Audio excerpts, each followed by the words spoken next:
রাতের রান্নাটাও করে নিব, যদিও রান্না বেশ করেছি, ডাটা তরকারি আছে আর অনেক বেশ কিছু রান্না আছে। তো গরুর গোস্তটাও রান্না করব, যেহেতু আমি এখন সয়ামের রোজা রাখছি।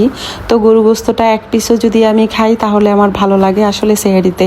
তাই জন্য মূলত গোস্তটা একটু দেরিতেই রান্নাটা বসালাম, আর বাকি সব রান্না মোটামুটি ডান।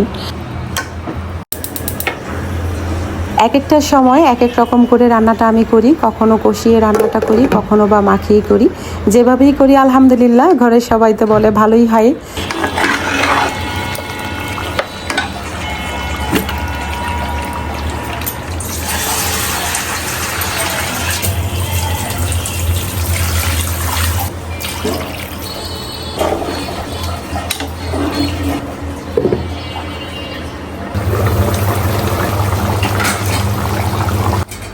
একটা ভিডিওর পিছনে কতটা পরিশ্রম যে যায় এটা আসলে আমরা যারা ব্লগিং করি তারা জানি। ভিডিও করছি, এডিট করছি, কিন্তু যখন ভয়েস দিতে যাব বিশ্বাস করেন গাইস এমন একটা অবস্থা আমার হয়। এক হয়তো বিভৎস গরম, পাখা তো অনই রাখতে হবে, আগে ওদের ভালো থাকা তারপরে আমার সব কাজ। তো যাই হোক আলহামদুলিল্লাহ সব মিলিয়ে মিশিয়ে অনেক কষ্ট করে গাইস ভয়েসটা দিতে হয় আমার। এত পরিশ্রম করার পর যদি দেখি ভিডিওর ভিউজের অবস্থা আসলে ইউটিউবটা ছেড়েই দিতে হবে। আসলে অনেক কষ্ট হয়, অনেক কষ্ট হয়, সবারই হয়। তবে আমি আসলে আর নিতে পারছি না, সামনে তো আমার ছেলের এক্সাম আছে 10 তারিখে। তো এরই মধ্যে কাজ করছি, পাশাপাশি ব্যাগগুলো গুছিয়ে নিচ্ছি, কারণ একটা মাসের ব্যাপার আছে।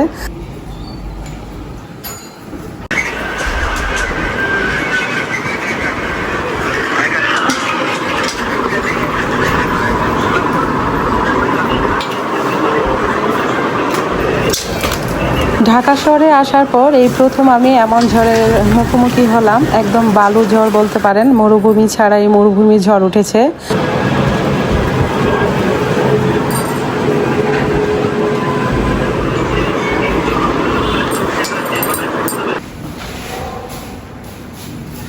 টাটা। পুরাতন হলেই সবকিছুর প্রতি অবহেলা বাড়ে।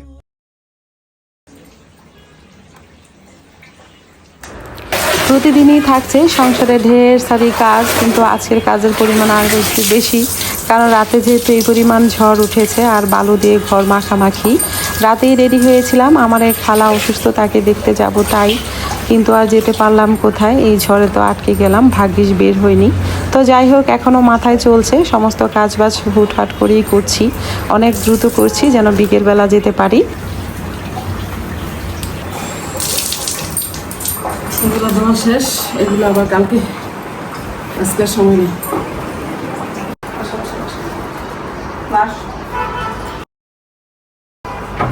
এখানে লাইট যেন কি অফ খুলে এমনি থাকে, জানি না, মনে হয় পাগড়া তোমার রাখছে লাগায়। তোমার জুতা ভিতরে নিয়ে গেছে মনে হয়। চিন্তা কর, জুতা জিজ্ঞেস করো কোনটা পড়ো।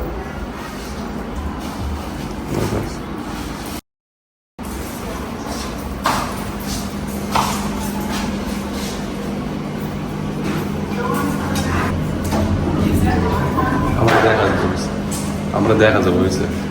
ও এইটাই বলবো তো, তাড়াতাড়ি আসো, মাইশা বলি অলস লেট।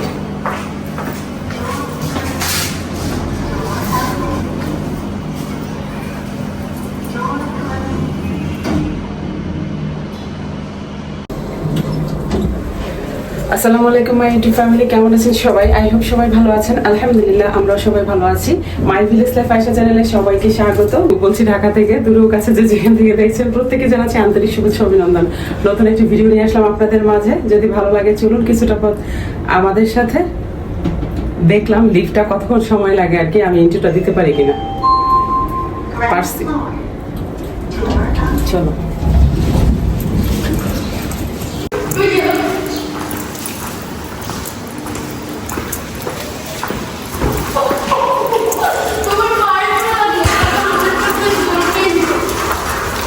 পানি পড়ে গেছে, ও পানি দেখতেছি।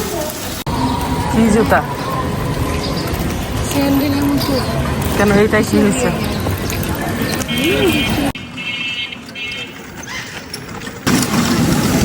এই রাস্তার অবস্থা এখনো পানি।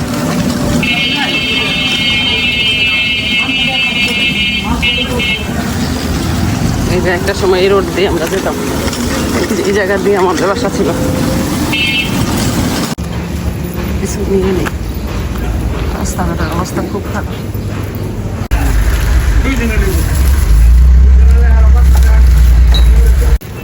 আসলে ঈদের যেহেতু ছুটি, সেভাবে দোকানপাট খোলা ছিল না, তাই কিছুই নিতে পারিনি। খালার হাতে সেমাই খেয়ে মৃত বান্ধবীর কথা মনে পড়ে গেল।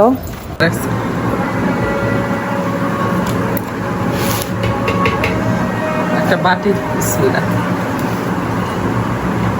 না, ওই স্বাদ নাই।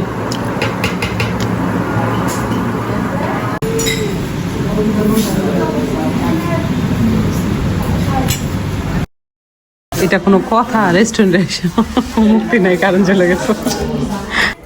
বেশ অনেক দিন ধরেই মাইশামণি চেয়েছে মোমো খেতে, তো আজকে ভাবলাম মোমো খাওয়াবো। এসে দেখি আসলে মোমো নেই, কোথাও পাচ্ছি না।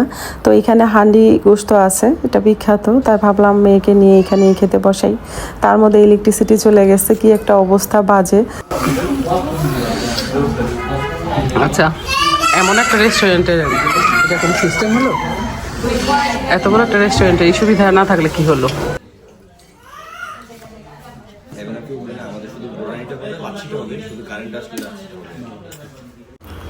ড্রেসটা চেঞ্জ করেই চলে আসলাম রান্নাঘরে। আর আমার খুব প্রিয় একটি খাবার এখন রান্না করব, সেটা হলো টক।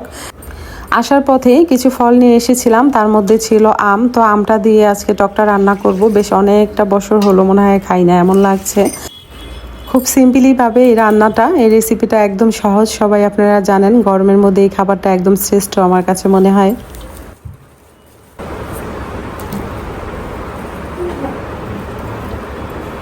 জানি না কারা কারা এখনো পর্যন্ত আছেন। যারা আছেন প্লিজ একটি লাইক দিয়ে ভিডিওটি কন্টিনিউ করবেন। আর যারা প্রথম আজকে আমার ভিডিও ওয়াচ করছেন, ভিডিওর কোনো অংশ যদি আপনাদের ভালো লাগে, আমার কথা ও কাজ মন ছুঁয়ে যায়, তাহলে সাবস্ক্রাইব করে আমার পাশে থাকতে পারেন। আর অলরেডি এই কাজটি যারা করেছেন, অসংখ্য ধন্যবাদ, দোয়া ও ভালোবাসা।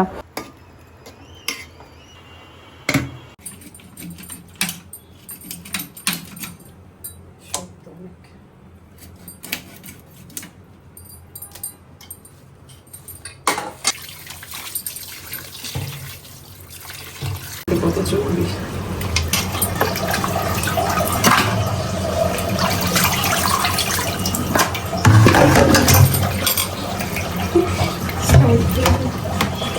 যেহেতু বাচ্চা কাচ্চার ঘর, প্রায় 2টা করে মুরগি প্রতিদিনই লাগে। আর আপনারা জানেন বাচ্চারা মুরগি ছাড়া কিছুই খেতে চায় না, এটা সবার ঘরেরই কাহিনী। আর মাছ যেহেতু নুরে আব্বু পছন্দ করে, তাই মাছটাও রাখতে হয়। অনেকেই বলেন অনেক গুস্ত মাছ আমাদের খাওয়া হয়, আবার অনেকে বলেন কি রান্না করি অল্প অল্প। আসলে এক একটা মানুষের চিন্তাধারা এক এক রকম। আমার সংসারে যা লাগবে তাই তো আমি রান্না করব, তাই না? খুব বেশিও যা লাগবে সেটাও না, খুব কমও যে লাগবে সেটাও না। আমার যেটা পরিমাণ সেটাই আমি করব। তো বন্ধুরা, আমার ভিডিও যদি আপনাদের ভালো লেগে থাকে, তাহলে অবশ্যই লাইক কমেন্ট শেয়ার করবেন। পাশে থাকা বেল আইকনটি ক্লিক করে দিবেন, যেন নেক্সট ভিডিও পোস্ট করার সাথে সাথে নোটিফিকেশনটি পেয়ে যান। ভালো থাকবেন, সুস্থ থাকবেন, নিরাপদে থাকবেন, পরিবারকে সময় দিবেন। আর হ্যাঁ, অবশ্যই পজিটিভ থাকবেন। আজকের মতো এখানেই রাখছি, দেখা হবে নতুন কোনো ভিডিওতে। আল্লাহ হাফেজ।